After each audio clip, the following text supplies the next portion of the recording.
Welcome back to the channel finance tax accounts guru के YouTube channel पे आपका स्वागत है। लास्ट वीडियो मैंने अकाउंटिंग स्टैंडर्ड 1 AS 1 पे बनाया था। लोगों की क्वेरी आई, सजेशन आई कि आप framework for preparation and presentation of financial statement means as per standards acceptable in India, as per Indian accounting standards, as per Indian GAAP, सही बैलेंस शीट, सही profit loss accounts, cash flow statements and notes to accounts means जब ये चारों ये इन सभी statements को आप मिलाते हैं उसे ही आप फिनेंशियल स्टेटमेंट्स कहते हैं। तो आप इस पे वीडियो बनाओ, तो इसलिए आज मैंने बाकी स्टैंडर्ड्स को होल्ड कर सबसे पहले इसी टॉपिक पे वीडियो बना रहा हूँ, framework for preparation and presentation of financial statements. India में acceptable as per standards balance sheet, profit loss accounts, notes to accounts and cash flow statements if required कैसे बनाएं, कैसे प्रिपेयर करें, कैसे प्रेजेंट करें, है ना। चलिए शुरू करते हैं।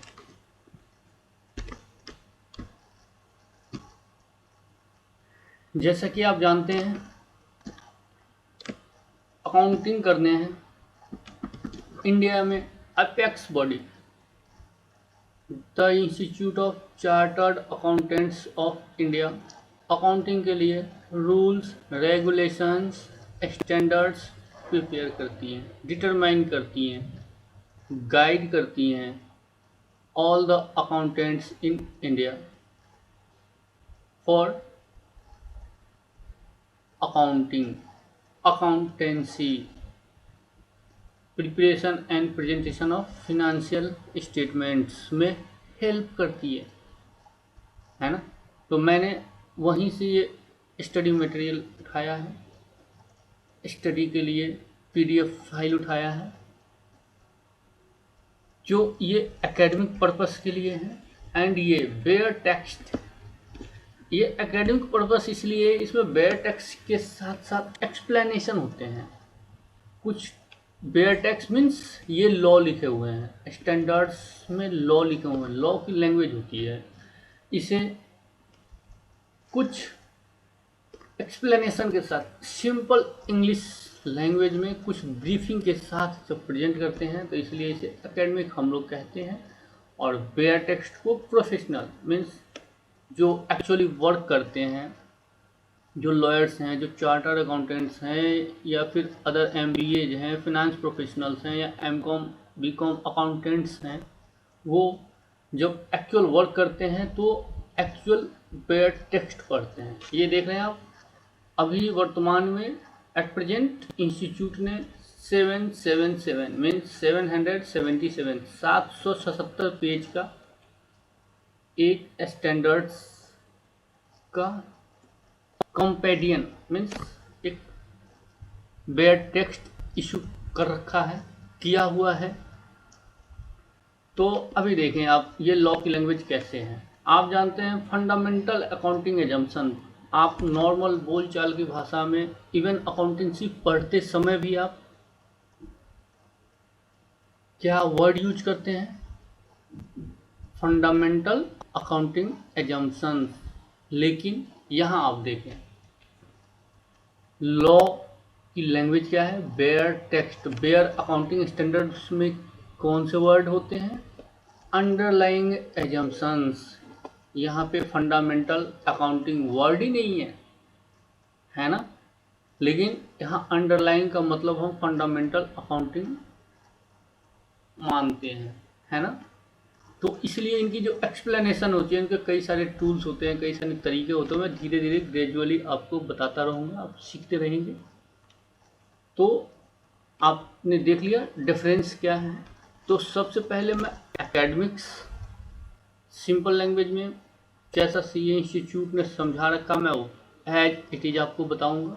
इसके बाद हम प्रोफेशनल्स के लिए भी डिस्कस करेंगे in detail in addition to academics. ये तो आपका बेस बनेगा ही बनेगा, इसके बाद आप यहाँ पे कुछ रिसर्च वर्क करेंगे, है ना, कुछ एडिशनल नॉलेज गेन करेंगे, है ना। एक्चुअली आपको वर्क करते समय, एक्चुअली बैलेंस शीट प्रिपेयर करते समय इंडस्ट्री में आपको काफ़ी मदद मिलेगी। तो चलिए दोस्तों शुरू करते हैं। इससे पहले अगर आपने हमारे चैनल को सब्सक्राइब नहीं किया है, प्लीज़ चैनल को सब्सक्राइब कर लीजिए, बेल आइकन दबाना ना भूलें। If yet you not subscribed my channel, please subscribe and press the bell icon to get early notification of the videos। चलिए शुरू करते हैं। जैसा कि आपने देखा, framework for preparation and presentation of financial statements.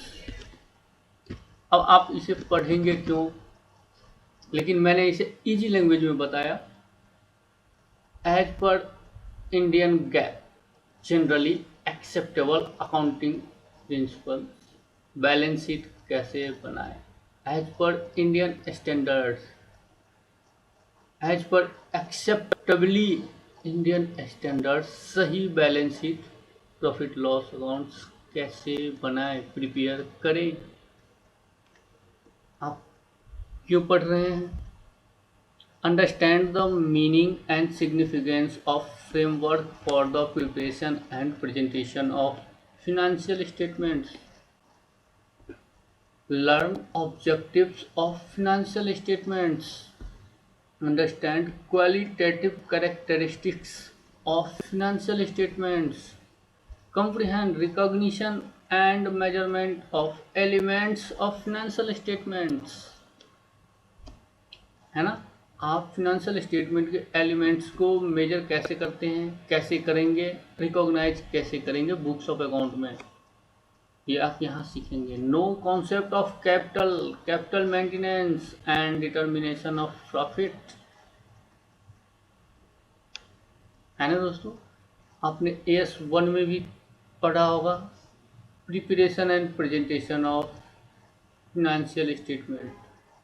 ये वर्ड आपने सभी जगह आनी है, क्योंकि यही तो है जिसके लिए हम अकाउंटिंग करते हैं, अकाउंट पढ़ते हैं, है ना। अल्टीमेटली गोल, हमारा अल्टीमेट गोल क्या होता है? फिनेंशियल स्टेटमेंट को प्रिपेयर करना एंड प्रेजेंट करना, है ना।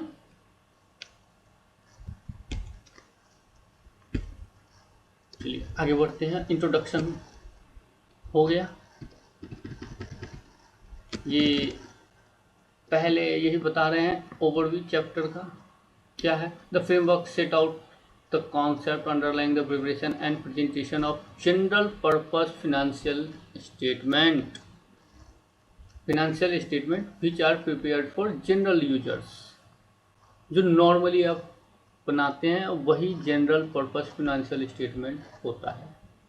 जो नॉर्मली आप बैलेंस शीट प्रिपेयर करते हैं वही जनरल पर्पस फिनेंशियल स्टेटमेंट कहा जाता है।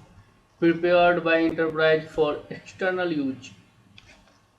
This framework explains component of financial statements, users of financial statement, qualitative characteristics of financial statements, and elements of financial statements.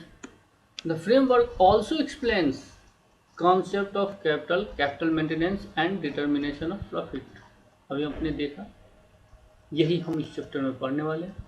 The International Accounting Standards Committee issued a conceptual framework to serve as a basis for accounting standards. The Accounting Standards Board (ASB) of the ICAI, the Institute of Chartered Accountants of India, has issued a similar framework in July 2000.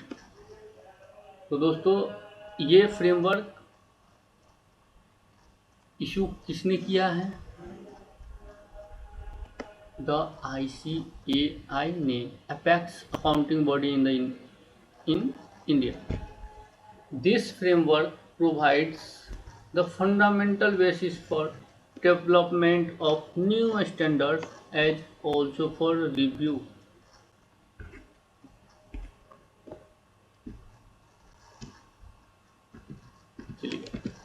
अब आते हैं introduction part. जैसा कि आप जानते हैं, ASB accounting standard board of ICAI issued framework in July 2000, which provides the fundamental basis for development of new standard as also for review of existing standards. The principal area covered by framework are as follows. कौन कौन से area cover होने हैं, areas कौन से area cover होने हैं, आइए देखते हैं one by one. Component of financial statement, सबसे पहले फिनेंशियल स्टेटमेंट्स में क्या क्या कंपोनेंट्स है उसके बारे में जानेंगे। Next, objectives of financial statement, financial statements के क्या ऑब्जेक्टिव्स हैं, उनको प्रिपेयर करने के क्या ऑब्जेक्टिव्स हैं। Assumptions underlying financial statements, fundamental accounting assumptions यही है। Qualitative characteristics of financial statements, elements of financial statements, criteria for recognition of elements in financial statements, principles and measurement of financial statements, financial elements of the financial statement, concept of capital and capital maintenance।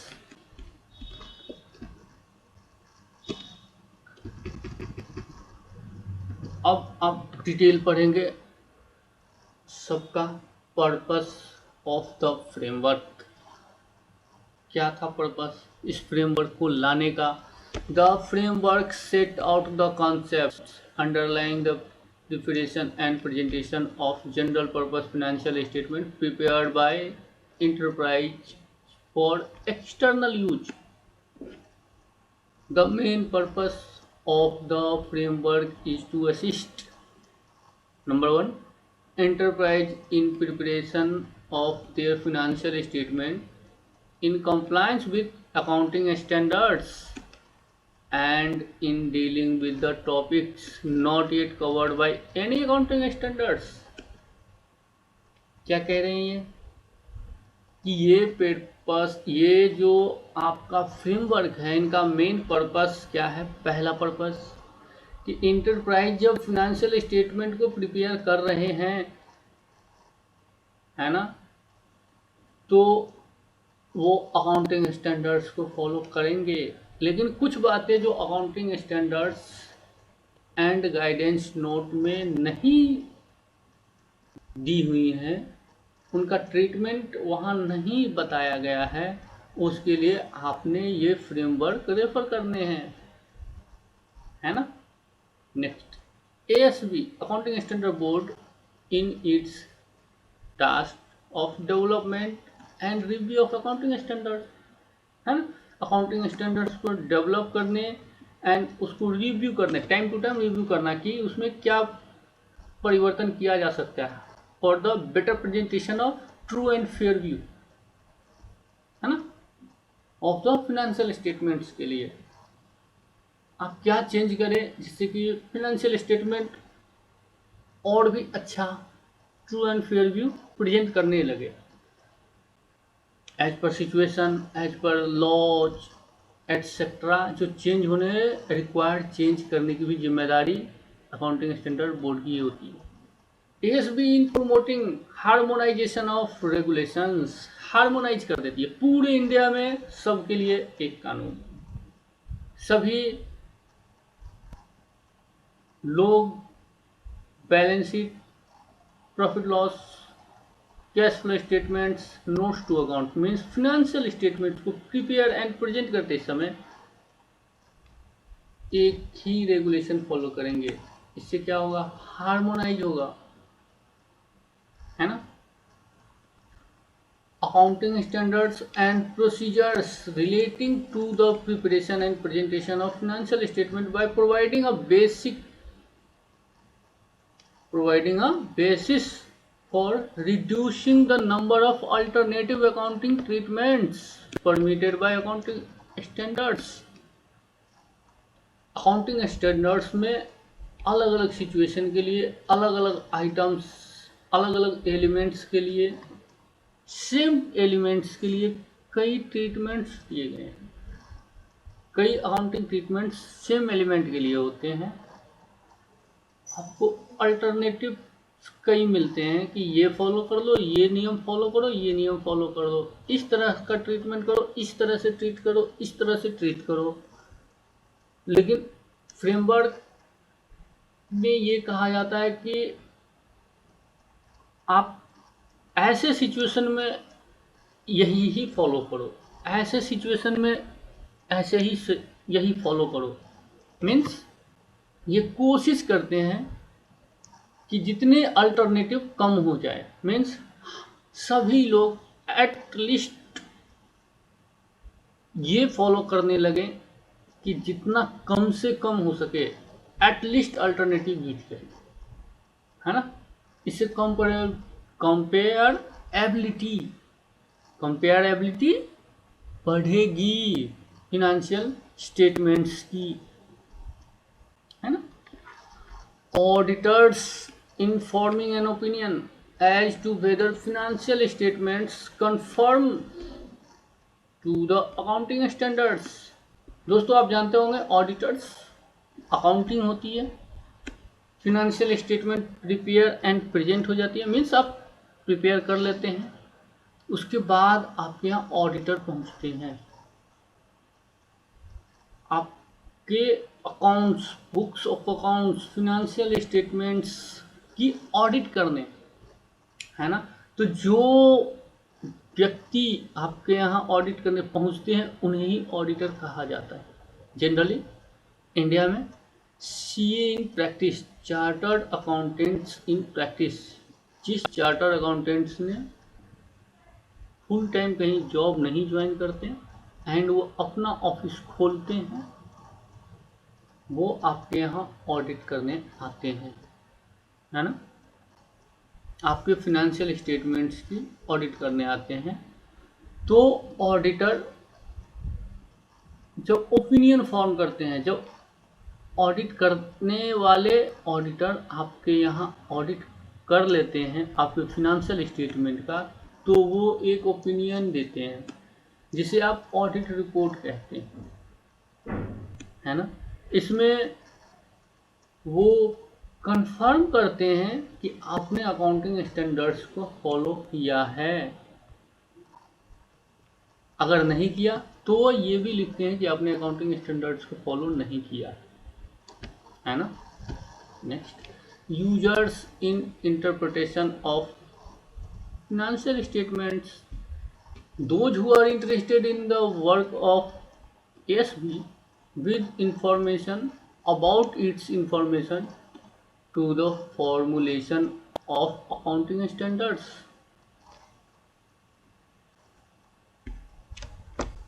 ये generally chartered accountants ही होते हैं, क्योंकि जिन्हें accounting standards का knowledge होगा वही तो उस पर रिसर्च करेगा ना, है ना। तो सबसे ज़्यादा अकाउंटिंग का ज्ञान किन्हें होता है? एक चार्टर्ड अकाउंटेंट्स को, है ना, क्योंकि वो 5-6 सालों तक सिर्फ यही स्टैंडर्ड्स पढ़ते हैं। अल्टीमेटली पूरे 5-6 वर्षों तक सीए फाउंडेशन, सीए इंटर, जो कि अब आईपीसीसी नाम से जाना जाता है, and CA final, total period इनका 5 years to 6 years हो जाता है एटलीस्ट। तो इस पीरियड में वो सिर्फ और सिर्फ अकाउंटिंग के बारे में ही रिसर्च करते हैं, तो उससे ज़्यादा बड़ा ज्ञान किन्हें होगा? तो वही फिर स्टैंडर्ड्स बनाने में अपना योगदान देंगे ना, समझ रहे हैं। चलिए next, status and scope of the framework. The framework applies to general purpose financial statement, आप समझ रहे हैं। Two as financial statement usually prepared annually for external use. आप ये भी जानते हैं कि आप एनुअली फाइनेंशियल स्टेटमेंट प्रिपेयर करते हैं वर्ष में एक बार, for the 31st March of every year by all commercial, industrial and business enterprises, whether in public or private sector। आप समझ रहे हैं। The special purpose financial report, for example, computation prepared for tax purposes are outside the scope of framework, क्योंकि ये यहाँ जो framework दिया गया है ये general purpose financial statements means main financial statements means जो आपका बेस फिनेंशियल स्टेटमेंट्स होता है उनके बारे में फ्रेमवर्क दिया गया है।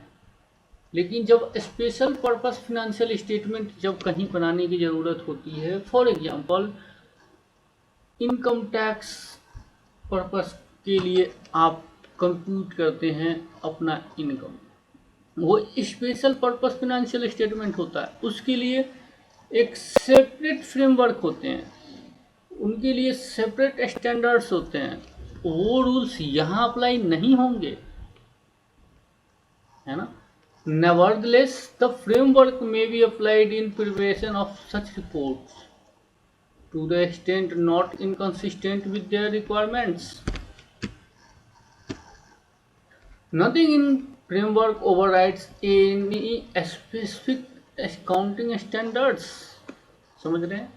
In case of a conflict between an accounting standard and the framework, the requirements of the accounting standard will prevail over those of the framework.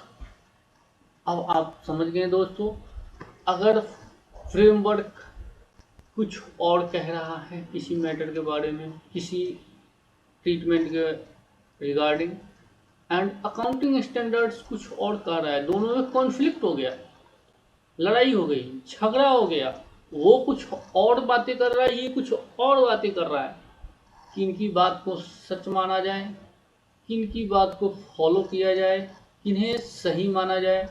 हम अकाउंटिंग स्टैंडर्ड को सही मानेंगे, accounting standard will prevail means override करेगा, means वो उससे पे हावी हो जाएगा, है ना। तो आपने ये बात ध्यान रखनी है, फ्रेमवर्क एंड अकाउंटिंग स्टैंडर्ड में आप अकाउंटिंग स्टैंडर्ड्स को मानेंगे उस एलिमेंट के लिए, उस स्पेसिफिक टाइप ऑफ ट्रीटमेंट के लिए, समझिए। Next, components of financial statements, most important thing जिसके लिए आप पढ़ते हैं अकाउंटिंग फ्रेमवर्क। और complete set of financial statement normally consist of balance sheet, a statement of profit and loss accounts, a statement of profit and loss, and a cash flow statement together with notes, means normal language में आप notes to accounts कहते हैं, technical language only notes. Statements and other explanatory materials that form integral part of the financial statements। Notes के अलावे आप और भी कोई explanatory स्टेटमेंट देते हैं, फॉर एग्जांपल कंपनीज के केस में इन सब के अलावा एक auditors report, second board report. वो बोर्ड रिपोर्ट क्या होता है, एक्सप्लेनेटरी मटेरियल्स, एक्सप्लेनेटरी स्टेटमेंट्स होते हैं जिनमें बोर्ड के ऊपर जितने भी ऑब्जेक्शंस उठाए जाते हैं, मीन्स किसी भी मैटर में कोई समस्या रह गई है उस पर एक्सप्लेनेशन मैनेजमेंट देती है, वो बोर्ड रिपोर्ट कहा जाता है। वो एक्सप्लेनेटरी मटेरियल्स का एग्जाम्पल हुआ, उदाहरण के तौर पे मैंने बताया। Next, all parts of financial statements are interrelated. आप जानते हैं कि सभी इंटररिलेटेड होते हैं because they reflect different aspects of same transactions. एक ही ट्रांजेक्शन्स के कई कई एस्पेक्ट्स हैं, इन्हीं के लिए अलग अलग स्टेटमेंट बनाते हैं। तो इसका मतलब क्या हुआ, सभी स्टेटमेंट्स में सेम ट्रांजेक्शन का इफेक्ट होता है ना, ट्रांजेक्शन और events. Although each statement provides information that is different from each other, ये भी आप जानते हैं। बैलेंस शीट कुछ और इंफॉर्मेशन प्रोवाइड करता है, प्रॉफिट लॉस अकाउंट कुछ और इंफॉर्मेशन प्रोवाइड करता है, कैश फ्लो स्टेटमेंट कुछ और इंफॉर्मेशन प्रोवाइड करता है। सभी स्टेटमेंट्स को बनाने का एक पर्पस है, एक उद्देश्य है। वो अपने अपने उद्देश्य को पूरा करते हैं, वो अपने अपने उद्देश्य के लिए आंसरेबल होते हैं, उनका आंसर देते हैं, उत्तर देते हैं, है ना। None in isolation is likely to serve any single purpose, nor can anyone provide all information need by Azure. The major information content of different component of the financial statement are explained as below. पहला तो balance sheet की ही बात करेंगे, है ना। Portrayal value of economic resources controlled by an enterprise. It also provides information about liquidity and solvency of an enterprise. आप समझ रहे हैं। Financial positions of the enterprise ये डिस्प्ले करता है। आप बैलेंस शीट देखकर क्या पता करते हैं, इस इंटरप्राइज की वैल्यू, इस इंटरप्राइज की फिनेंशियल पोजीशन,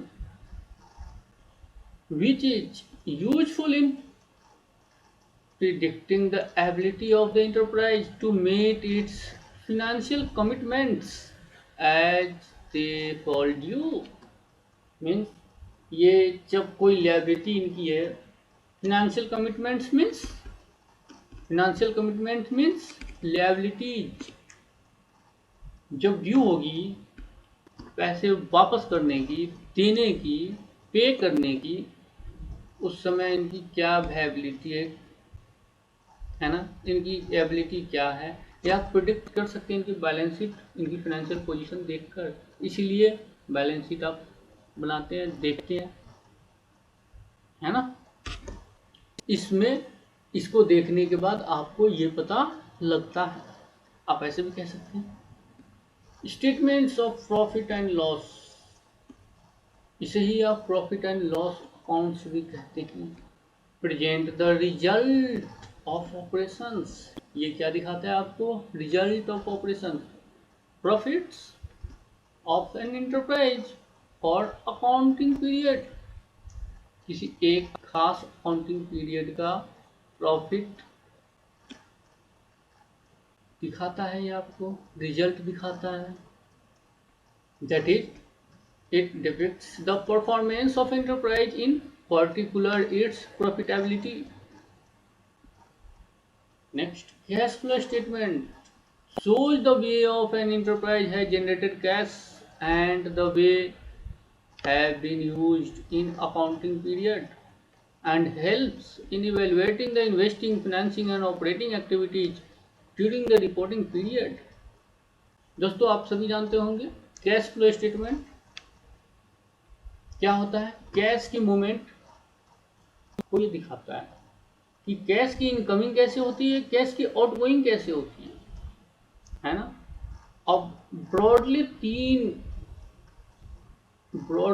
तीन एक्टिविटी, तीन टाइप्स की एक्टिविटी हम डिवाइड करके रखते हैं। एक investing activity, second financing activity, and first of all operating activity which is third activity. Operating, financing, investing, investing, financing, operating, कुछ भी कहें होगा, तीन एक्टिविटी, इन्वेस्टिंग, फिनेंसिंग, ऑपरेटिंग। इन तीनों एक्टिविटी में अलग अलग तरीके से कैसे कैश जनरेट होती है एंड कैसे कैश यूज होती है, कैश की इनकमिंग कैसे होती है, कैश की आउटगोइंग कैसे होती है, ये फ्लो दिखाता है, कैश का फ्लो दिखाता है। इसलिए इसका नाम ही कैश फ्लो स्टेटमेंट इसलिए दिया गया, है ना। Next, notes and other statements present supplementary information explaining different items of financial statements, है ना। अब दिखाते हैं फिक्स्ड एसेट्स एनेक्चर 1। ये एनेक्चर की ही बातें कर रहा है, notes and other statements. For example, they may contain additional information that is relevant to the need of users about the items in the balance sheet and statements of profit and loss. They include various other disclosures such as disclosure of accounting policies, segment reporting, related party disclosures, earning per shares। ये सभी आप show करते हैं ना, बिल्कुल करते हैं। तो ये सब notes and other statements head में आती है।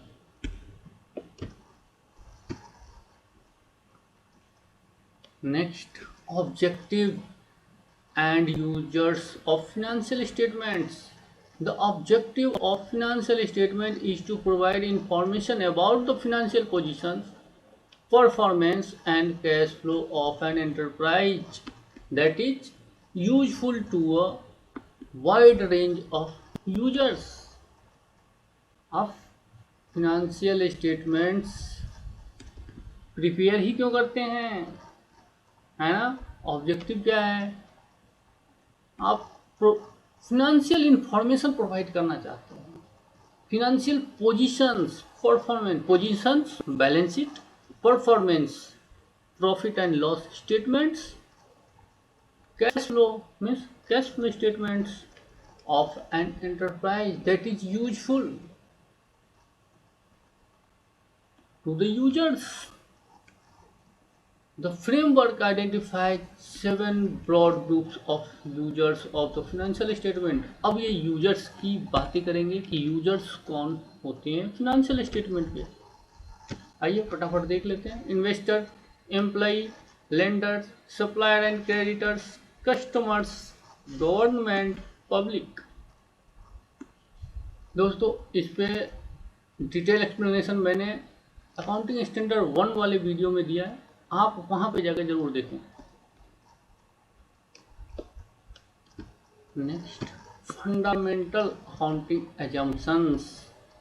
दोस्तों आप सभी जानते हैं, इसे ही टेक्निकल नाम दिया जाता है अंडरलाइंग एजम्पशन।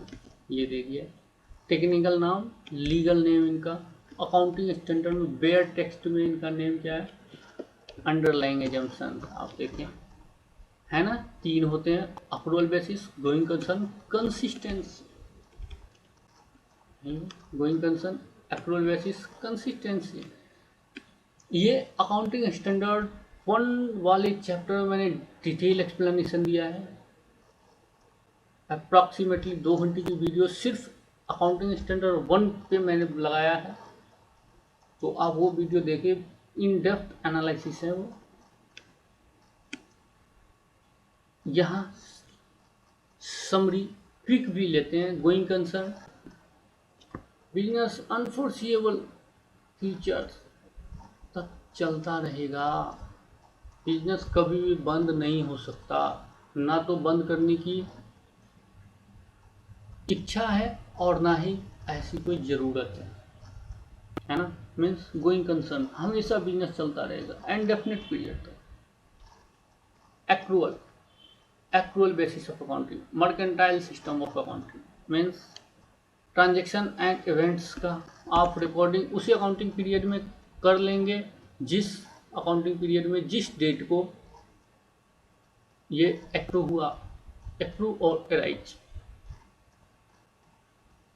हुआ, आपने उसी डेट को इसकी रिकॉर्डिंग कर लेनी है।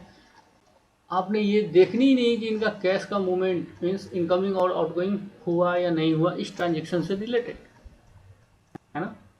फॉर एग्जांपल 30 मार्च को आपने सेल किया, आपने सेल 30 मार्च, सेल की एंट्री 30 मार्च को ही कर लेनी है। भले ही उसका पेमेंट आपको रिसीव होता है 10 अप्रैल को, लेकिन आपको बुक्स में रिकॉर्डिंग 30 मार्च को ही कर लेनी है। इसे ही accrual basis of accounting, mercantile system of accounting कहते हैं। Next, consistency. ये कंसिस्टेंसी अकाउंटिंग पॉलिसीज के कॉन्टेक्स्ट में आपने देखनी है कि अकाउंटिंग पॉलिसी कंसिस्टेंट है या नहीं, है ना। Every each and every elements, type of transactions का ट्रीटमेंट सभी अकाउंटिंग पीरियड में at least last two this accounting period आपने कंपेयर करनी है कि same to same treatment, same type of transactions and events का इस अकाउंटिंग पीरियड में एंड लास्ट अकाउंटिंग पीरियड में सेम ही है या कुछ चेंज हुआ है। कहीं ऐसा तो नहीं कि लास्ट अकाउंटिंग पीरियड में किसी स्पेसिफिक एलिमेंट्स के लिए, किसी स्पेसिफिक टाइप ऑफ ट्रांजेक्शन्स और इवेंट्स के लिए कुछ और ट्रीटमेंट किया गया, इस अकाउंटिंग पीरियड में उसकी ट्रीटमेंट चेंज कर दी गई, है ना, तो वो इनकंसिस्टेंट हो जाएगा। ऐसा नहीं, कंसिस्टेंसी बनाए रखने के लिए आपने सेम करना है ट्रीटमेंट, लेकिन अगर आपने ऐसा किया तो वो कंसिस्टेंट कहा जाएगा। इसका मतलब आप कंसिस्टेंसी फॉलो कर रहे हैं। तो आप जब फाइनेंशियल स्टेटमेंट को प्रिपेयर एंड प्रेजेंट कर रहे हैं,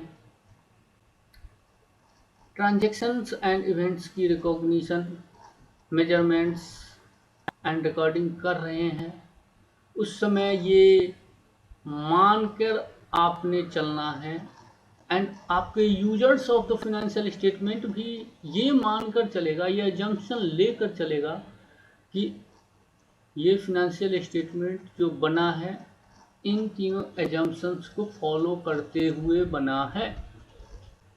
अगर कभी इन तीनों में से कोई भी एजम्पशन फॉलो नहीं होता है तो आपने डिस्क्लोज करनी है। कहाँ पर? नोट्स टू अकाउंट्स में, है ना।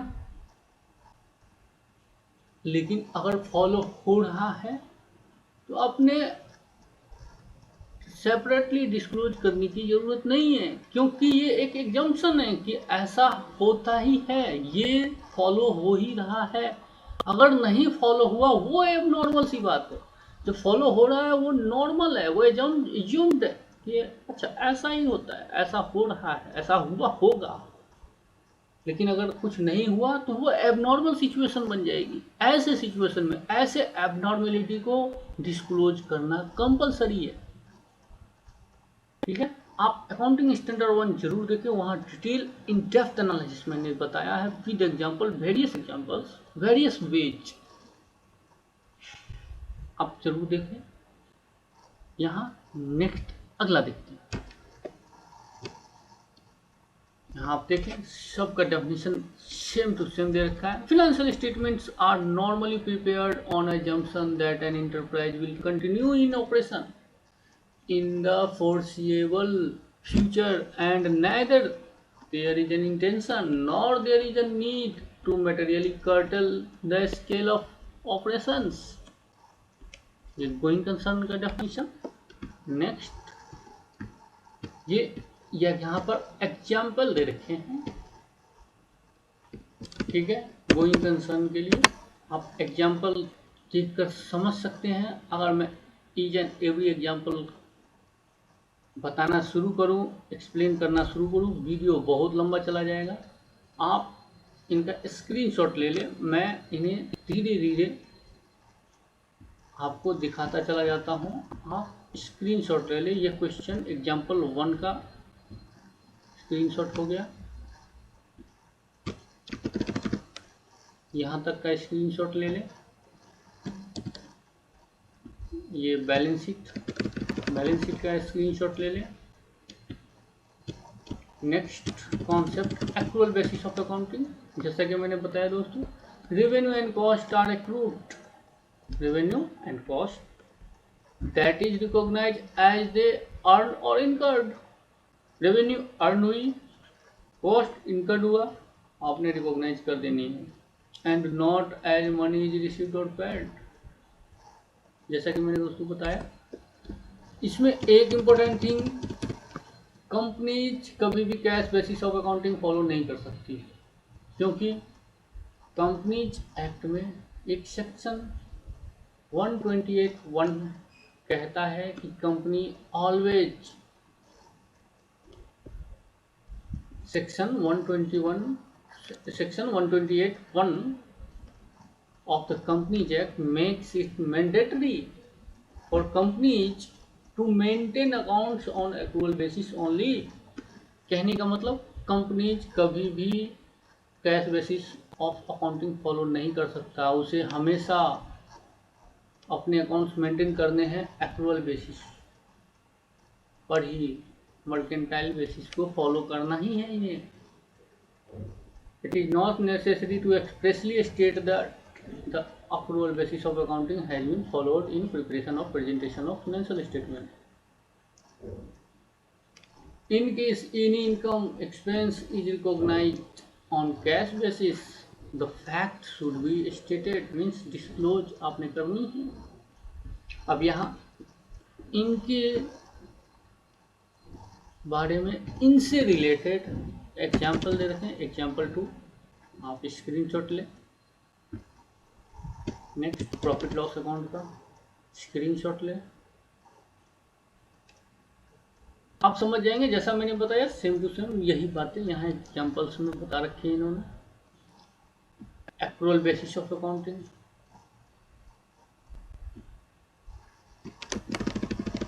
आइए यहाँ आपने ले लिया। Next consistency, it is assumed that accounting policies are consistent from one period to another। जैसे कि मैंने बताया, जनरली अकाउंटिंग पॉलिसी चेंज होती है कब? सिर्फ 3 केस में, अगर कानूनी रिक्वायरमेंट है, अगर चेंज रिक्वायर्ड है, अगर चेंज रिक्वायर्ड है। क्यों? बाय स्टैट्यूट, मीन्स कानूनी, स्टैट्यूट मीन्स आप कानूनी समझे, बाय लॉ। अगर किसी कानून में कोई चेंज हो गया तो आपने अकाउंटिंग पॉलिसी चेंज करनी पड़ेगी। अगर किसी अकाउंटिंग स्टैंडर्ड में कुछ चेंज हुआ तो आपने accounting policy according to new accounting standard as applicable change करनी पड़ेगी। या फिर more appropriate presentation of financial statement, अगर आपको लगता है कि अगर आप कुछ अकाउंटिंग पॉलिसी अपना चेंज करते हैं जिससे कि आपके फाइनेंशियल स्टेटमेंट ज़्यादा अच्छा प्रेजेंटेशन दे पाए, ज़्यादा अच्छा ट्रू एंड फ्योर व्यू प्रेजेंट कर पाए, तो आप ऐसा कर सकते हैं। लेकिन आप जैसे ही ऐसा करेंगे, मीन्स अकाउंटिंग पॉलिसी चेंज करेंगे, तो आपने डिस्क्लोजर कंपलसरी है, आपको डिस्क्लोज करना पड़ेगा, ये फैक्ट है ना।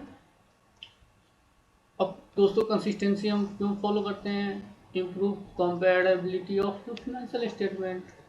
आप अकाउंटिंग स्टैंडर्ड 1 वाली वीडियो जरूर देखें। नेक्स्ट, क्वालिटेटिव कैरेक्टरिस्टिक्स, है ना। क्या क्वालिटी आपने मेंटेन करनी है? बस जैसा आप सिंपल नॉर्मल वर्ड मीनिंग इसका निकाले, नॉर्मल मीनिंग ले, नॉर्मल इंग्लिश मीनिंग ले। The qualitative characteristics are attributes that improve the usefulness of information provided in financial statements। The framework suggests that the financial statements should observe and maintain the following 4 qualitative characteristics as far as possible within limit of reasonable cost benefit। First, understandability. Second, relevance. Third, comparability. Fourth, reliability। These attributes can explain as understandability. The financial statements should present information in manner as to readily understandable by the users with reasonable knowledge of business and economic activity of and accounting, है ना। Means financial statement understandable हो users के लिए। अब ऐसा ना हो कि यूजर्स को समझ में ही नहीं आए कि क्या मतलब निकालो इनका, है ना। Relevance, it is not right to think that more information one discloses. It is not right to think that more information one discloses, the better it is. A mass of irrelevant information creates confusion and can be even more harmful than non-disclosure. The financial statement should contain relevant information only. सिर्फ relevant information ही आपने financial statement में present करनी है, दिखानी है, देनी है। Irrelevant information नहीं देनी है जो ज़्यादा कंफ्यूजन क्रिएट करे, है ना। which is information which is likely to influence the economic decision by the users. सिर्फ काम की बातें ही फिनेंशियल स्टेटमेंट में होनी चाहिए, फालतू की बातें कुछ भी नहीं होनी चाहिए। Such information may help the users to evaluate past, present, or future events, or may help in confirming or correcting past evaluations. The relevance of piece of information should be judged by its materiality.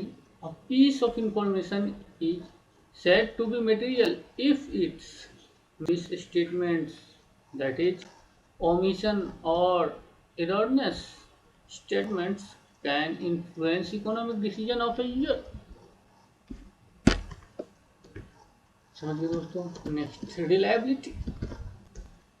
To be useful the information must be reliable. अगर information reliable नहीं है तो वो useful ही नहीं है।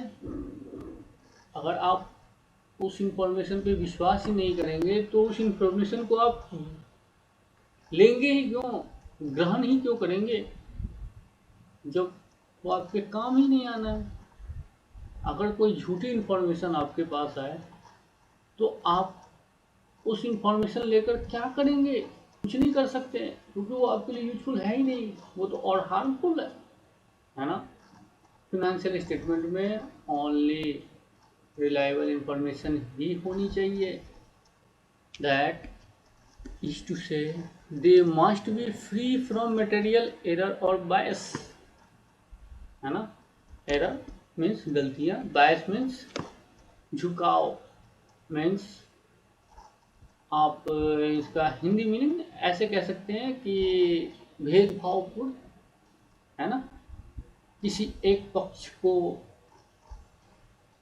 ज़्यादा बढ़ा चढ़ा कर दिखाना, इस सेंस में आप बायस को ले सकते हैं। जैसे नॉर्मल आप बात करते हैं ना, नॉर्मल दैनिक जीवन में बायसनेस, यही बायस, सेम वर्ड यहाँ पे है, बायस। The information provided are not likely to be reliable unless the information provided are not likely to be reliable unless transactions and events reported are faithfully represented, है ना। अगर transaction event faithfully represent हुआ है तो माना जाएगा कि reliable है। Transactions and events are reported on the principle of substance over form। दोस्तों, मैंने substance over form प्रिंसिपल काफ़ी अच्छे से डिस्क्राइब किया है अकाउंटिंग स्टैंडर्ड 1 वाले वीडियो में, आप जरूर जाकर देखें। इन डेप्थ एनालिसिस है। The reporting of transactions and events are neutral, that is free from bias. Prudence is exercised in reporting certain outcome of transactions or events. The information in financial statement must be complete। दोस्तों, यहाँ prudence का एक concept है, ये भी मैंने accounting standard 1 में काफ़ी अच्छे से एक्सप्लेन किया है, आप वहाँ जाके देखें। मैं आई बटन पे भी इसे टैग कर दूंगा। और आप चाहें तो वीडियो के डिस्क्रिप्शन में मैं यहाँ लिंक भी डाल दूंगा, आप वहाँ से भी देख सकते हैं, या फिर चैनल के प्लेलिस्ट में जाकर देख सकते हैं, या फिर चैनल के वीडियो सेक्शन में, हमारा चैनल फिनांस टैक्स अकाउंट, इनके वीडियो सेक्शन प्लेलिस्ट सेक्शन में आप जाकर देख सकते हैं, या फिर इसी वीडियो के आई बटन पे मैं टैग कर दूंगा, अटैच कर दूंगा, आप वहां से भी क्लिक कर देख सकते हैं, या फिर इसी वीडियो के डिस्क्रिप्शन में भी मैं उसका लिंक दे दूंगा, आप वहां से भी इस वीडियो को accounting standard 1 in depth analysis वो वीडियो आप जरूर देखें। Next, comparability comparison of financial statement is one of the most frequent used. Comparison कर ही तो करते हैं हम, है ना। आपने टाटा की शेयर खरीदनी है या अंबानी की शेयर खरीदनी है, रिलायंस की शेयर खरीदनी है, सॉरी अंबानी, रिलायंस, टाटा मोटर्स या फिर रिलायंस इंडस्ट्रीज, आप क्या करते हैं, कंपैरिजन करते हैं ना इनकी फाइनेंशियल स्टेटमेंट्स को, ये हमें किस में पैसे लगाने हैं, किसके शेयर खरीदने हैं, बस। Comparison of financial statement is one of the most frequently used and most effective tools of financial analysis। जब आप कंपैरिजन कर रहे होते इसे ही तो आप फाइनेंशियल एनालिसिस कहते हैं। The financial statement should permit both inter-firm Tata and Tata Motors and Reliance Industries, ये इंटर-फर्म कंपैरिजन हो गया, and intra-firm means Reliance industries के ही इस accounting period and previous accounting period and previous accounting periods, एक या ज़्यादा पीरियड्स के financial statements को सेम एंटिटी का जब आप कंपैरिजन करते हैं उसे इंट्रा फर्म कंपैरिजन कहते हैं। लेकिन जब एक एंटिटी एंड दूसरे एंटिटी के फाइनेंशियल स्टेटमेंट को कंपैरिजन करते हैं तो उसे इंटर फर्म कंपैरिजन कहते हैं। तो आपने ये कॉन्सेप्ट समझ में आ गया। One essential requirement of comparability is disclosure of financial effect of change in accounting policies। ये सारी बातें आपने अकाउंटिंग स्टैंडर्ड 1 में और अच्छे से समझ में आएगी, क्लियर होंगी, आप वो वीडियो जरूर देखें। ट्रू एंड फेयर व्यू है ना दोस्तों, मेन पर्पस ही फाइनेंशियल स्टेटमेंट का कि वो true and fair view present करे। अगर वो true and fair view present नहीं कर रहा है कोई भी फाइनेंशियल स्टेटमेंट, तो उसे प्रिपेयर करने का कोई फायदा नहीं। Financial statement are required to show a true and fair view of the performance, means ये प्रॉफिट एंड लॉस स्टेटमेंट की बात कर रहा है। फिनेंशियल पोजीशन ये बैलेंस शीट की बात कर रहा है, and cash flow of an enterprise. The framework does not deal directly with the concept of true and fair view, yet application of the principles, qualitative characteristics and appropriate accounting standards normally results in financial statement portraying true and fair view of information about an enterprise।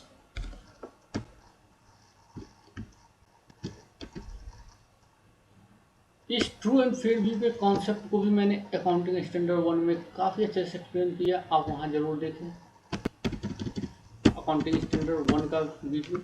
Elements of financial statements, कितने elements हैं, 5 elements mainly होते हैं, या तो assets या फिर liability.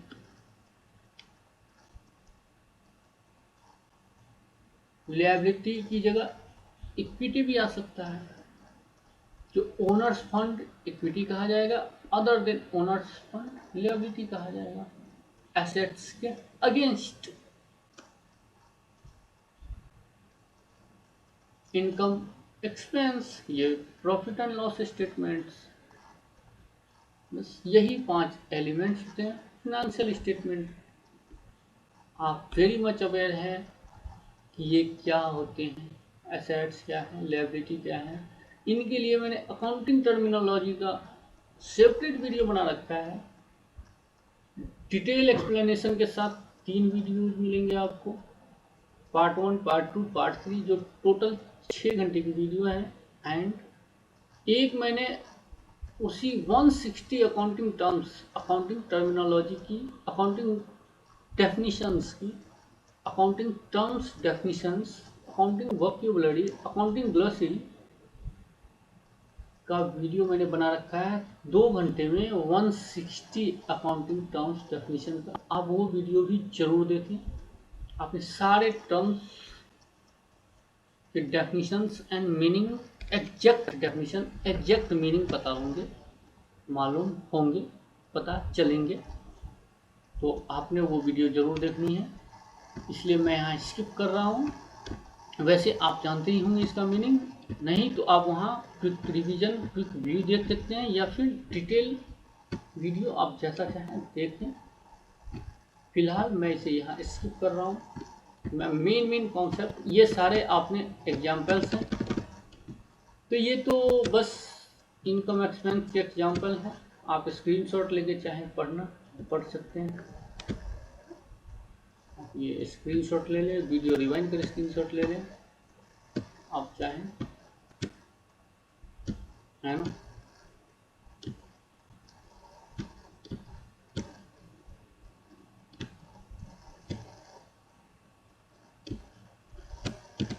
Next, measurement of elements of financial statement.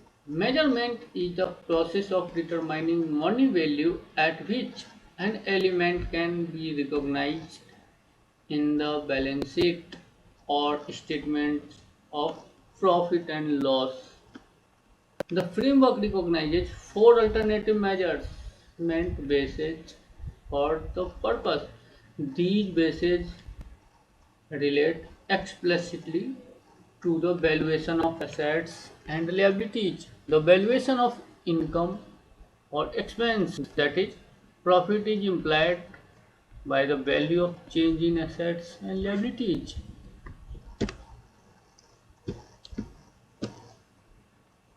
अब ये जब यहाँ ये बता रहे हैं कि 4 अल्टरनेटिव मेजरमेंट, ये क्या है 4 अल्टरनेटिव मेजरमेंट? बेस, आप देखें मेजरमेंट बेस, ये 4 अल्टरनेटिव है। हिस्टोरिकल कॉस्ट दोस्तों वो कॉस्ट है जो आपने शुरुआत की कॉस्ट है। सपोज किसी फिक्स्ड एसेट्स को आपने परचेज किया 1 करोड़ में, आज से 5 ईयर्स बिफोर, 5 साल पहले आपने किसी फिक्स्ड एसेट्स को परचेज किया 1 करोड़ में, तो आज वो 1 करोड़ हिस्टोरिकल कॉस्ट कहा जाएगा। समझ रहे हैं? एग्जाम्पल को बढ़िया से समझिए, पूरा कॉन्सेप्ट क्लियर हो जाएगा। Next, current cost. आज सेम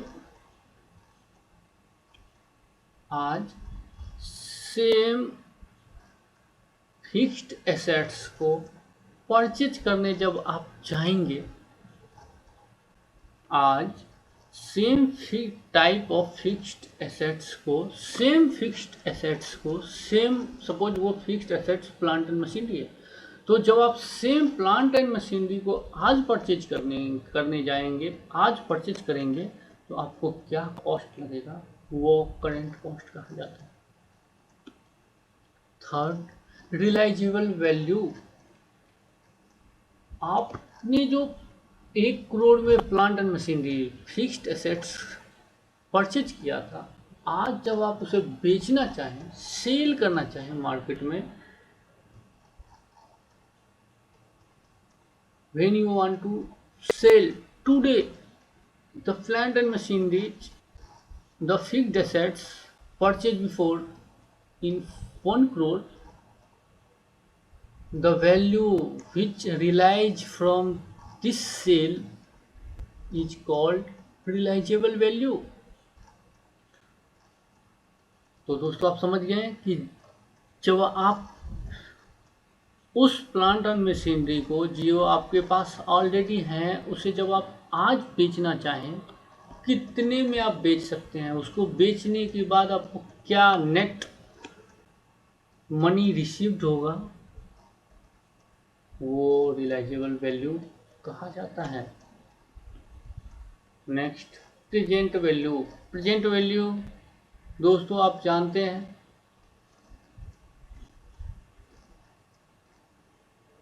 इंटरेस्ट कॉस्ट एलिमेंट्स जब उनका एडजस्टमेंट आप करेंगे वो प्रेजेंट वैल्यू कहा जाता है। आप जानते हैं पीवी फैक्टर्स, इस पे मैं एक सेपरेट वीडियो बनाऊंगा कि present value different different situation में कैसे निकाला जाता है और वेरी ट्रिकफुली ऑन कैलकुलेटर आप कैसे निकालेंगे, मैं उसके लिए सेपरेट वीडियो बनाऊंगा। फिलहाल आप ये समझिए प्रेजेंट वैल्यू उस फैक्टर को एडजस्ट करने के बाद। तो ये 4 बेस हैं मेजरमेंट के। अल्टरनेटिव, इस बेसिस को जब आप यूज करते हैं अलग अलग सिचुएशन में, इसलिए तो अलग अलग तरह की accounting policies, different accounting policies इसलिए तो बन जाती हैं, है ना। अलग अलग सिचुएशन में, अलग अलग एंटिटी में, अलग अलग लोकेशंस, कई सारे फैक्टर्स हैं जिन फैक्टर्स को ध्यान में रखते हुए इन चारों में से कोई एक चूज करना पड़ता है, कभी ये कभी ये कभी ये कभी ये, है ना। तो आप इसका डिटेल अगर पढ़ना चाहें, डिटेल आप यहाँ देखें स्क्रीनशॉट,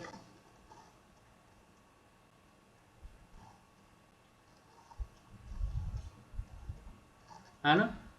नेक्स्ट, आप विद एग्जाम्पल आप देखें यहाँ,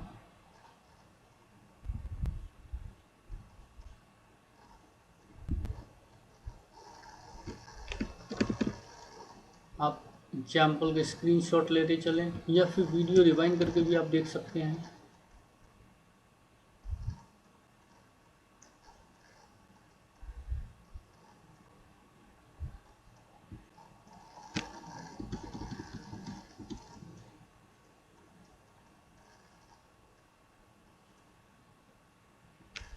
है ना। नेक्स्ट, ये देखिए प्रेजेंट वैल्यू, इसके फैक्टर्स, इस पे मैं प्रेजेंट वैल्यू कैसे निकालते हैं, इंस्टॉलमेंट्स कैसे निकालते हैं, इन सब के लिए मैं सेपरेट वीडियो बनाऊंगा एक। आप स्क्रीनशॉट लेते चले या फिर वीडियो रिवाइंड कर स्क्रीनशॉट ले लें सारे एग्जांपल्स का।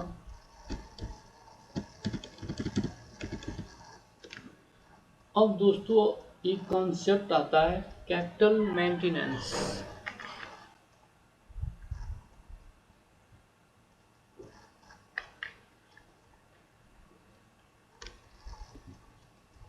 तो यहाँ 2 वर्ड है कैपिटल एंड मेंटेनेंस। तो पहले कैपिटल पढ़ते हैं। Capital refers to net assets of a business. दोस्तों net assets of the business and capitals, इन सबों का डेफिनीशन अकाउंटिंग टर्मिनोलॉजी वाले वीडियो में मैंने बहुत ही अच्छे से डिटेल इन डेप्थ बताया है डेफिनीशन, आप वो वीडियो जरूर देखें। Net assets of a business क्या होता है, आप ये समझें, owner's fund, shortly in short आप ओनर्स फंड समझो। Since a business uses its assets for its operations, a fall in net assets will usually mean a fall in its activity level. It is therefore important for any business to maintain its net assets in such a way as to ensure continuing operations at least at same level year after year. क्या कहा इन्होंने कि एक entity अपना ये ensure जरूर करेगा कि नेट एसेट्स कम नहीं होनी चाहिए। अगर वो कम हो रहा है इसका मतलब उनकी ऑपरेटिंग एक्टिविटी लेवल नीचे जा रही है, डाउन हो रही है, गिर रही है ना। अगर वो बढ़ नहीं सकता तो एटलीस्ट गिरे ना, कम ना हो, ये हर एंटिटी कोशिश करेगी। In other word, dividend should not exceed profit after appropriate provision for replacement of assets consumed in operations. For this reason, the Companies Act does not permit distribution of dividend without providing for depreciation on fixed assets. ये तो एक अलग concept की बात कर रहा है, एक एग्जाम्पल बता रहा है कि जो डिविडेंड अमाउंट है, आप जानते हैं कंपनी में जो प्रॉफिट होता है, उन प्रॉफिट में जब उनके ओनर्स को प्रॉफिट का हिस्सा दिया जाता है उसे डिविडेंड कहा जाता है ना। इन सब का अगर टर्म में कहीं आप फंस रही हैं, कोई समझ नहीं आ रहा, आप टर्मिनोलॉजी वाले वीडियो को जरूर देखें। अकाउंटिंग टर्मिनोलॉजी आपको बहुत सारी क्लियर होंगी। इनका वीडियो का लिंक मैं डिस्क्रिप्शन में यहाँ दे दूंगा और साथ ही आई बटन पे भी मैं टैग कर दूंगा, और आप चाहे तो प्लेलिस्ट में चैनल पर जाकर भी आप वहाँ से देख सकते हैं।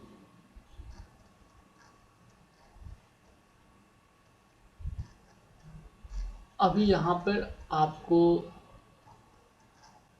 ये एक फॉर्मूले के रूप में आपको क्लियरली बता रहा है। We have already observe that, है ना। P means profit, P equal to profit, CA closing assets minus CL closing liability. तो इसका मतलब क्या हुआ, नेट एसेट्स ये आ गया, closing net closing assets minus opening assets minus opening liability equal to net opening assets. तो क्या निकल गया, net closing assets net opening assets minus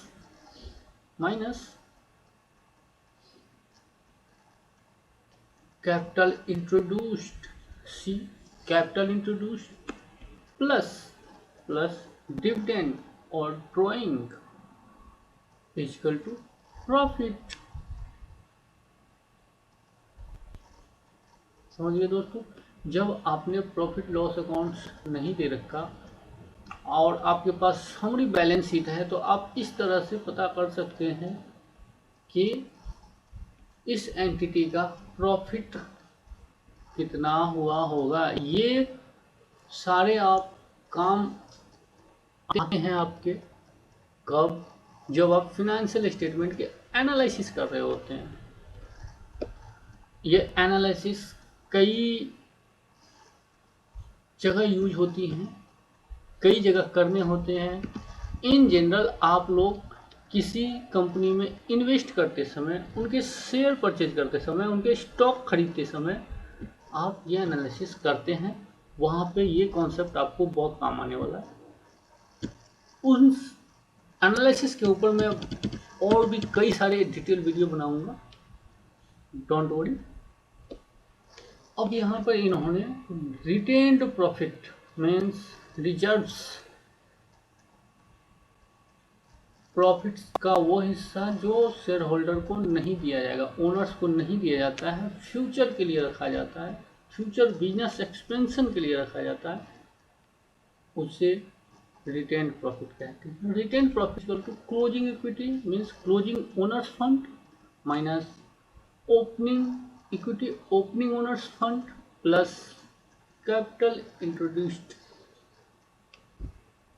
y owners is called retained profit. A business must ensure that retained profit is not negative. That is closing equity should not be less than capital to be maintained, which is sum of opening equity and capital introduced. It should be clear from above that the value of retained profit depends on the valuation of assets and liabilities in order to check maintenance of capital, that is, whether or not retained profit is negative, we can use only following three bases. अब ये तीन base बता रहे हैं. पहला, financial capital maintenance at historical cost. At historical cost, under this convention means हमारी जो customs है, opening and closing assets are stated at respective historical cost to ascertain opening and closing equity. If retained profit is greater than or equal to zero, the capital is said to be maintained at historical cost. This means the business will have enough fund to replace its assets at historical cost. This is quite right as long as price do not rise. तो उम्मीद है दोस्त आप समझ गए होंगे. अगर आपने एग्जाम्पल देखनी है इनकी, आप यहाँ एग्जाम्पल देखें, इन्होंने एक विद एग्जाम्पल बता रखा है. Second, cap financial capital maintenance at current purchasing power. Current purchasing power. Under this convention, opening and closing equity at historical cost are restated. Restate करते हैं उसे at closing prices using average price indices. Using average price indices. For example, suppose opening equity at historical cost is rupees 3 lakh and opening price index is 100. The opening equity at closing prices is 3,60,000 if closing price index is 120. दोस्तों कैसे निकाला? 3 lakh into 120 divide by 100, है ना. अब ये financial capital maintenance, ये terms use होते हैं आपके एनालिसिस पार्ट के लिए, है ना.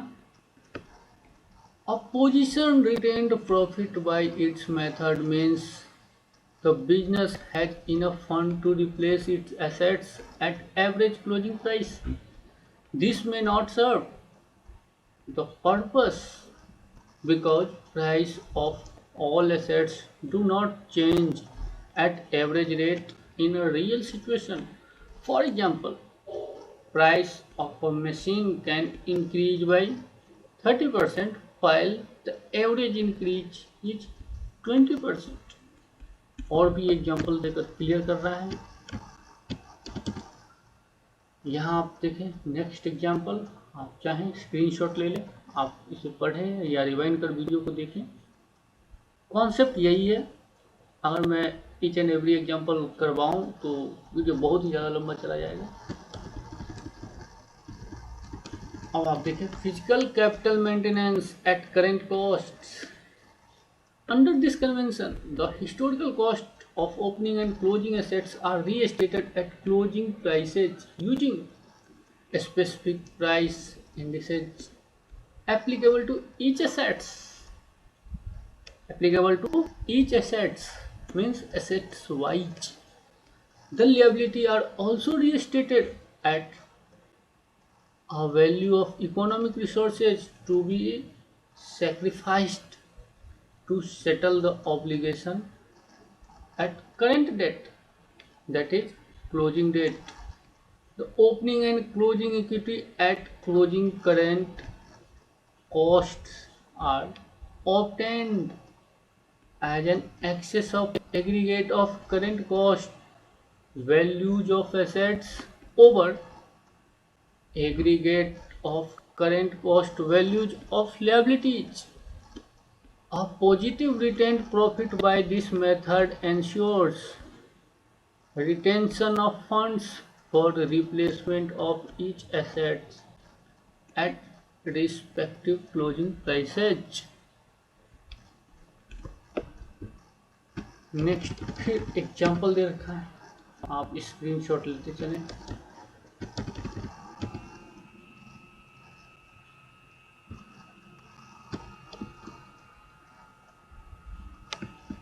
फिर यहाँ एग्जाम्पल्स। तो दोस्तों आपका ये कैपिटल मेंटेनेंस कॉन्सेप्ट भी इंड होता है। अब अभी तक हमने जितना पढ़ा इनकी समरी देखते हैं एंड चैप्टर क्लोज करते हैं।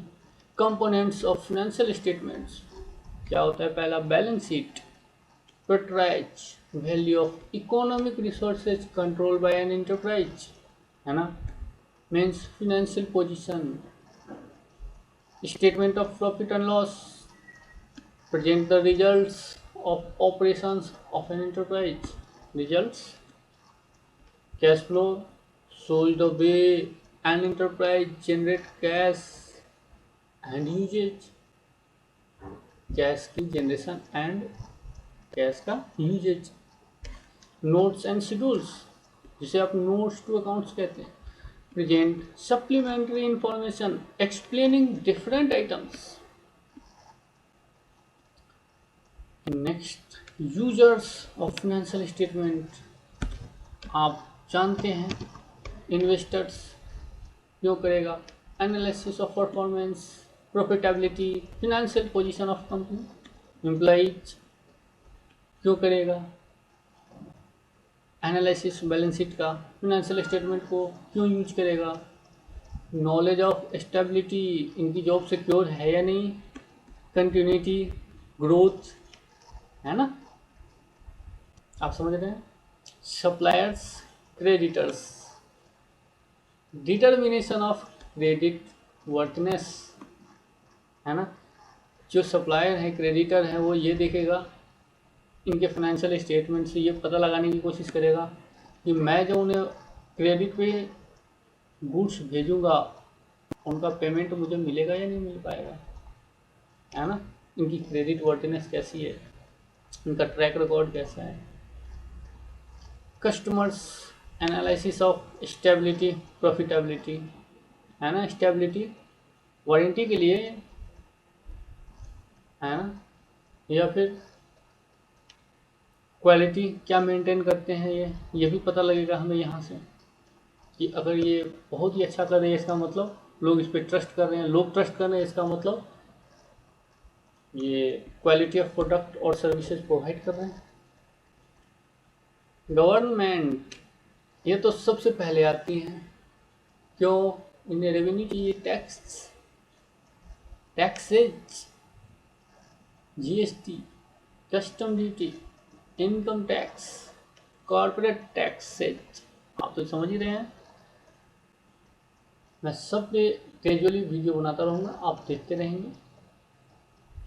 Evaluation of entities, performance and contribution to social objectives, है ना। इन सब के अलावा ये एडिशनल है, सोशल ऑब्जेक्टिव्स के लिए भी ये एनालिसिस करती हैं, देखती हैं, मंगवाती हैं। इन द पब्लिक इंटरेस्ट इसे ही कहते हैं। Fundamental accounting assumptions, actual going concern, consistency, आप बहुत वेरी मच अवेयर हैं। Actual transactions are recognized as and when they occur without considering receipt payment of cash. One liner. Going concern. Enterprise will continue in operation in foreseeable future and will not liquidate. Consistency. Using same accounting policies for similar transactions in all accounting periods. Next, qualitative characteristics of financial statements. Understandability. Information presented in financial statements should be readily understandable by the users with reasonable knowledge of business and economic activities. Relevance. Financial statements should contain relevant information only, information which is likely to influence the economic decision of the users is called relevant. है ना? Reliability. Information must be reliable. That is to say, they must be free from material error or bias. Comparability. Financial statements should permit both inter-firm and intra-firm comparison. अब next elements of financial statements आप समझ रहे हैं. Assets, resource control by an enterprise as a result of past event from which future economic benefits are expected to flow to the enterprise. Liability क्या है? Present obligation of the enterprise arising from past events, the settlement of which is expected to result in an outflow of resources, embodying economic benefits. Equity, residual interest in the assets of an enterprise after deducting all its liabilities and its owner's fund. Income gain, increase in economic benefit during the accounting period in the form of inflow or enhancement of assets or decrease in liability that result in increase in equity, increase in owner's fund other than those related to contribution from equity participants. Expenses, loss, very much aware. Decrease in economic benefit, decrease in economic benefits during the accounting period in the form of outflows or depletions of assets or incurrence of liabilities that result in decrease in equity other than those relating to distribution to equity participants. Measurement of elements in financial statements. Historical cost, acquisition price, current cost, ये definition बता रखे हैं दोस्तों historical cost का. जैसा कि मैंने बताया था हिस्टोरिकल कॉस्ट क्या होता है, एक्विजिशन प्राइस, करंट कॉस्ट जो आज आप बाय करना चाहो, आज आप एक्वायर करना चाहो तो क्या प्राइस पे करोगे. Assets are carried out at an amount of cash or cash equivalent that would have to be paid if the same or equivalent assets was acquired currently. है ना. Liabilities are carried at the undiscounted amount of cash or cash equivalent that would be required to be settled the obligation currently. Realizable settlement value for assets, amount currently realizable on sale of assets in an ordinary disposal. For liabilities, this is undiscounted amount expected to be paid on settlement of liability in the normal course of business. Present value. Assets are carried at present value of future net cash flow generated by the concerned assets in the normal course of business. Liabilities are carried at present value of future net cash flows that are expected to be required to settle the liability in the normal course of business. दोस्तों ये valuation करते समय बहुत काम आता है present value.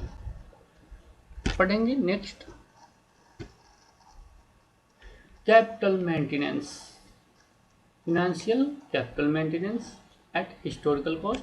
Opening and closing assets are stated at historical cost at current purchasing power. Financial capital maintenance at current purchasing power. Restatement at closing price using average price indices. Financial capital maintenance, physical capital maintenance. Restatement at closing prices using specific price indices. तो दोस्तों ये था आपका academic part, financial reporting framework, framework for preparation, framework for preparation and presentation of financial statements, framework for preparing balance sheets, profit loss accounts, cash flow statements and notes to accounts. इसे मैंने heading दिया है आप सही balance sheet कैसे बनाएंगे, है ना।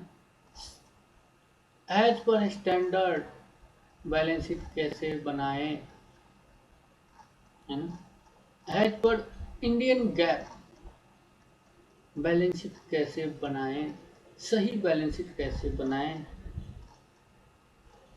तो ये दोस्तों आपका academic as well as some extent practical part, practical applicability means actually में जब आप फिनेंशियल स्टेटमेंट प्रिपेयर करते हैं उस समय क्या क्या बातें आप ध्यान रखेंगे, कैसे करेंगे, काफ़ी हद तक प्रैक्टिकल भी आप सीख चुके हैं कि आप प्रैक्टिकली फिनेंशियल स्टेटमेंट को बनाते समय क्या क्या बातें ध्यान रखेंगे, आप कैसे एक प्रोफेशनल बैलेंस शीट बना सकते हैं,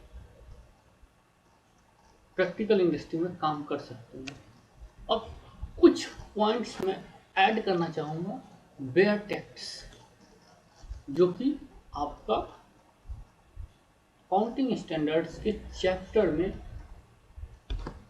आपकी CA institute the apex body for the accounting who is responsible for making rules, regulations, standards for accounting in India, framework for preparation and presentation of financial statements.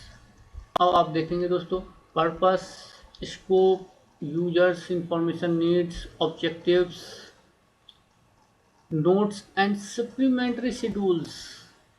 ये देखें दोस्तों ये technical नाम है, नोट्स एंड सप्लीमेंट्री शेड्यूल।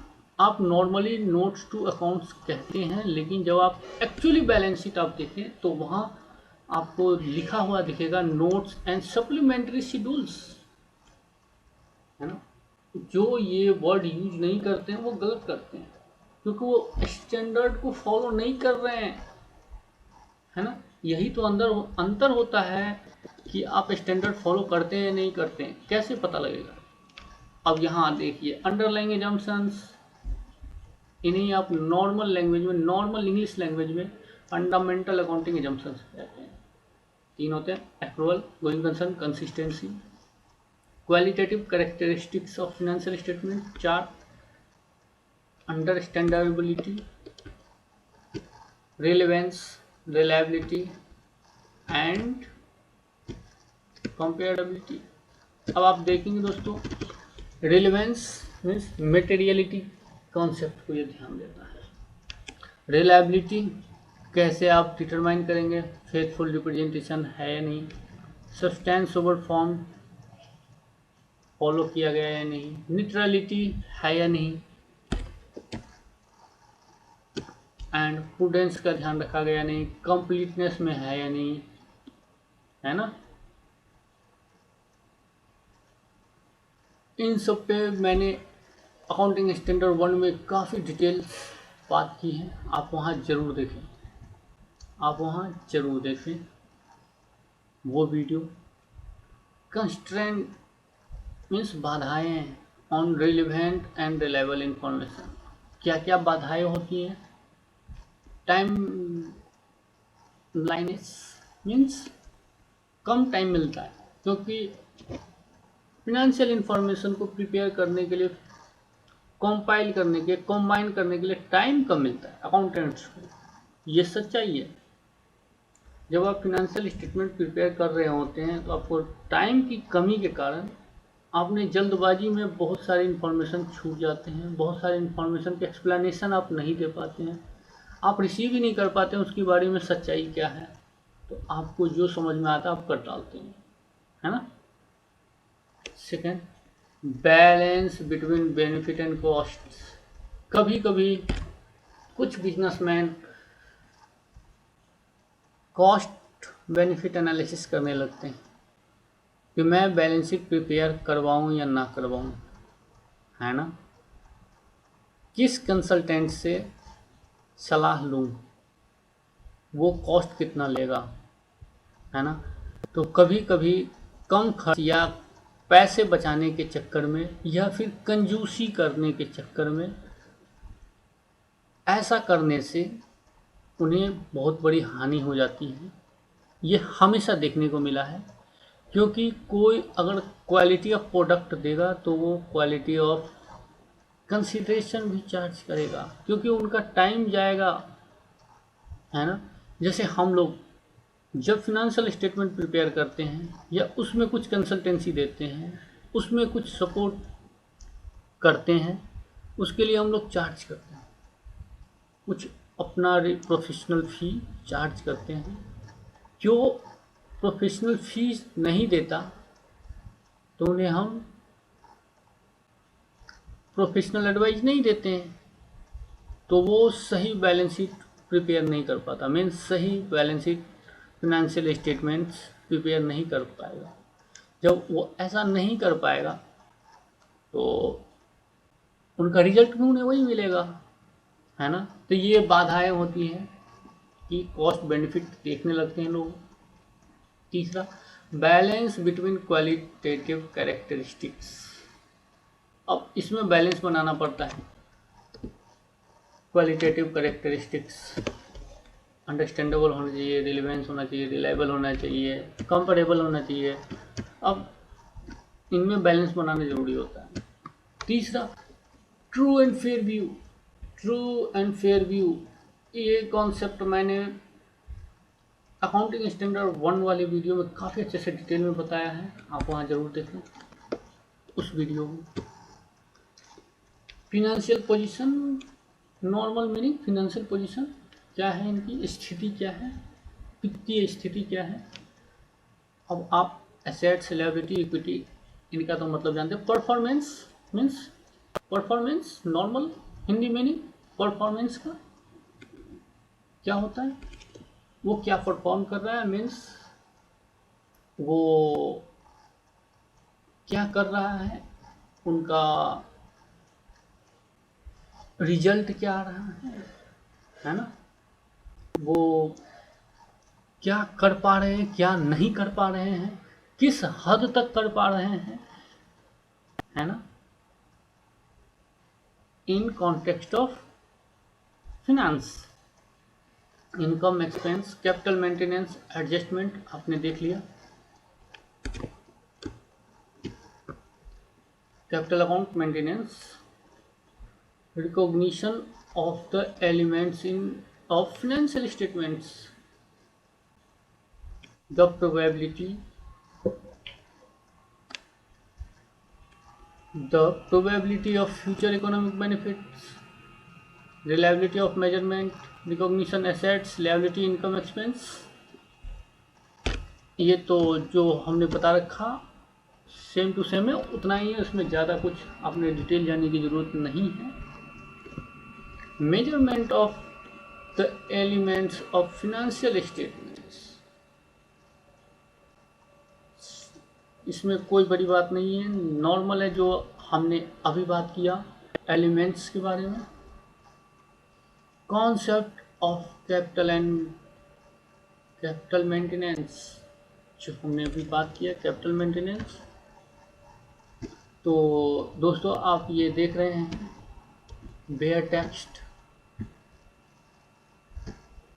है ना, ये same to same वही बातें कर रहे हैं। Framework deals with objective of financial statements.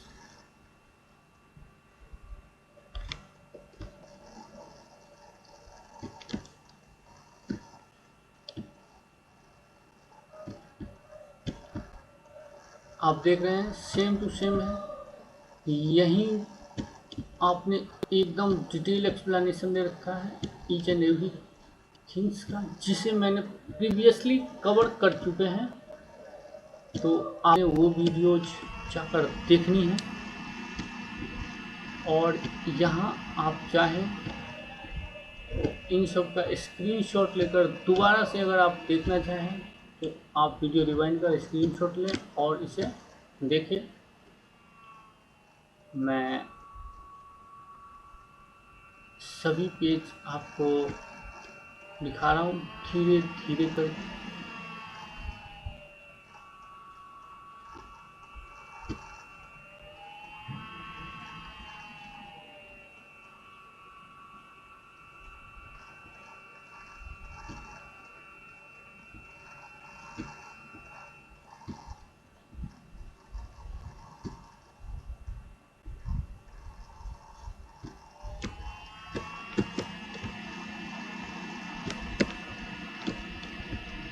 तो दोस्तों आज का वीडियो मैं यहीं एंड करता हूँ।